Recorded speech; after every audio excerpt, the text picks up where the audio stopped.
Time machine has been a popular concept in science fiction from decade, और इस time machine के idea ने popularity gain की 1895 में एक नॉवेल की वजह से जिसका नाम था the time machine, which was written by H.G. Wells in 1895।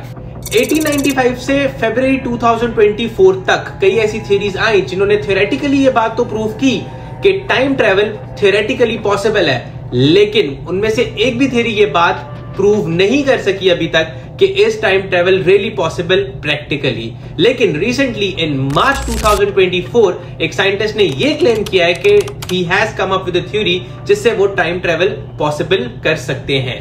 NDTV की ऑफिशियल वेबसाइट पे एक आर्टिकल है जिसका नाम है astrophysicist claims he has cracked equation for a time machine but there is a catch. और इस आर्टिकल में क्लियरली ये बात इन्होंने मेंशन की है, after years of research Donald Mallett, Professor Emeritus of Physics at University of Connecticut, has claimed to have developed the equation for time travel.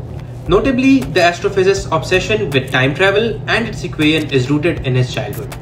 Although time machine की equation अभी तक publish नहीं हुई, बिकॉज किसी भी नई रिसर्च को publish होने में कम से कम 6 महीने से 1 साल लग जाता है, इसीलिए इस इक्वेशन पे अभी तक कोई एक्सेस नहीं है किसी तरह की। जैसे ये इक्वेशन आएगी उस पर फिर से एक वीडियो मैं बनाऊंगा। लेकिन अब बात करते हैं फेमस साइंटिस्ट स्टीफन हॉकिंग की कि उनका इस बारे में क्या कहना था। स्टीफन हॉकिंग की एक बहुत फेमस कोट भी है टाइम ट्रेवल पे, वो है time travel might be possible but if that's the case why haven't we been overrun by tourist from the future. तो अभी तक तो हमने एक साइंटिस्ट के बारे में बात किया जिन्होंने ये बात की है कि ओ मेरे पास ऐसी इक्वेशन है जिससे मैं टाइम मशीन पॉसिबल कर सकता हूं, और फिर हमने बात की है स्टीफन हॉकिंग्स के बारे में जिन्होंने कहा टाइम मशीन पॉसिबल ही नहीं है। लेकिन इस पूरे एक चीज के दरमियान एक ऐसा साइंटिस्ट भी है जिसने टाइम को प्रॉपर डिफाइन किया है, वो भी just by his thinking, not through any experimental procedure but only through his thinking. पर आइंस्टाइन की थ्योरी को समझने के लिए हमें और 2 साइंटिस्ट के काम को समझना पड़ेगा, जिसमें से पहला नाम आता है one of the most famous scientist of physics, sir Isaac Newton. अब सर आइजैक न्यूटन के अकॉर्डिंग एक बिल्कुल सिंपल फिजिक्स है कि अगर एक ऑब्जेक्ट जो है वो मूव कर रहा है 40 मीटर्स पर सेकंड की स्पीड से और एक इंसान बिल्कुल खड़ा हुआ है 0 मीटर पर सेकंड की स्पीड से, तो उसके अकॉर्डिंगली जो एक ऑब्जेक्ट है वो 40 मीटर्स पर सेकंड की स्पीड से मूव कर रहा है। लेकिन लेट्स से कि अगर एक और ऑब्जेक्ट है वो 40 मीटर्स पर सेकंड की स्पीड से मूव कर रहा है और उसके पैरेलल एक और ऑब्जेक्ट जो है वो 20 मीटर्स पर सेकंड की स्पीड से मूव कर रहा है, तो there is a difference of 20 metres per second. लेकिन मैक्सवेल, जिनकी एक बहुत सिग्निफिकेंट कंट्रीब्यूशन है इलेक्ट्रोमैग्नेटिज्म की फील्ड में, if I am not wrong, उनकी टोटल 4 इक्वेशंस है जो उन्होंने इलेक्ट्रोमैग्नेटिक फील्ड को दी हैं, और उनके अकॉर्डिंग स्पीड ऑफ लाइट जो है वो बिल्कुल कांस्टेंट है and it is same for all observers. अब इस टर्म को सेम फॉर ऑल ऑब्जर्वर्स को समझने की कोशिश करते। लेट्स से मेरे पास 2 ऑब्जर्वर है, ऑब्जर्वर ए और ऑब्जर्वर बी। ऑब्जर्वर ए के हाथ में जो है एक लाइट सोर्स है और वो उस लाइट सोर्स को ऑब्जर्वर बी की तरफ जो है वो फ्लैश करता है। तो ऑब्जर्वर बी जो लाइट देखेगा it will be at the speed of 3 × 10⁸ metres per second. लेकिन मेरे इस केस में मेरा ऑब्जर्वर ए और ऑब्जर्वर बी दोनों रेस्ट पे थे।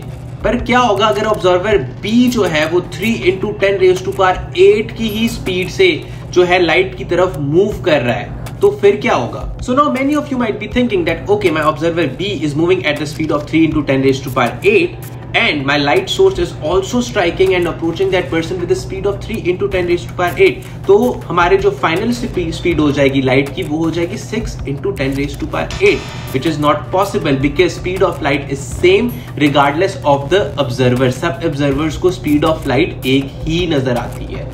अब अगर आप न्यूटन की और मैक्सवेल की थ्योरीज को देखें तो न्यूटन के अकॉर्डिंग जो है अगर एक बस जो है 40 मीटर पर सेकंड की स्पीड पे जा रही है और दूसरी बस अगर 20 मीटर पर सेकंड की स्पीड में जा रही है, तो उस 20 मीटर बस के अकॉर्डिंग उसके रेफरेंस से जो 40 मीटर्स पर सेकंड की जो बस है that is just moving 20 metres per second faster.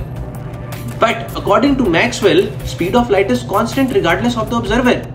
इन दोनों लॉज की कॉन्ट्रडिक्शन ने आइंस्टाइन को ये चीज सोचने पे मजबूर कर दी कि इनमें से कौन ठीक है और कौन गलत। और फिर आइंस्टाइन ने सोचा कि अगर वो थोड़े से माइन्यूट चेंजेस इस न्यूटन के लॉ में कर दे तो he can make both of these laws work simultaneously. और माइनर चेंजेस जो सर एल्बर्ट आइंस्टाइन ने सर आइजैक न्यूटन के लॉज में करने थे that were regarding time, and then came the concept of time dilation. Time dilation पे एक proper equation है जो सर एल्बर्ट आइंस्टाइन ने दी थी, लेकिन हम उसकी डिटेल में नहीं जाएंगे। मैं जस्ट आप लोगों को टाइम डायलेशन का कॉन्सेप्ट एक्सप्लेन करने की कोशिश करूंगा इजी तरीके में इस वीडियो में। सो अब आए टाइम डायलेशन को एक एग्जांपल से समझने की कोशिश करते हैं।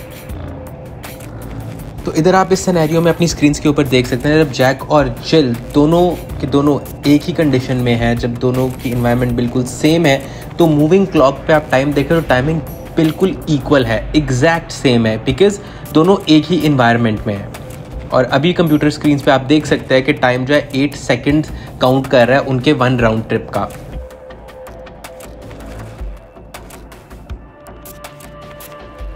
तो आइए अब दूसरी सिचुएशन को समझने की कोशिश करते हैं, और इस सिचुएशन को बेहतर समझने के लिए हम इन बॉल्स का जो है ट्रैक रिकॉर्ड करते हैं, इनको ट्रेस करते हैं। और आप देख सकते हैं जैसे मैं स्लोली जो मेरे जिल की बॉल है उसको स्पीड ऑफ लाइट के इक्वल लेके जा रहा हूं, आप देख सकते हैं कि जिल की जो क्लॉक रीड कर रही है वो टाइम कम रीड कर रही है as compare to Jack's clock.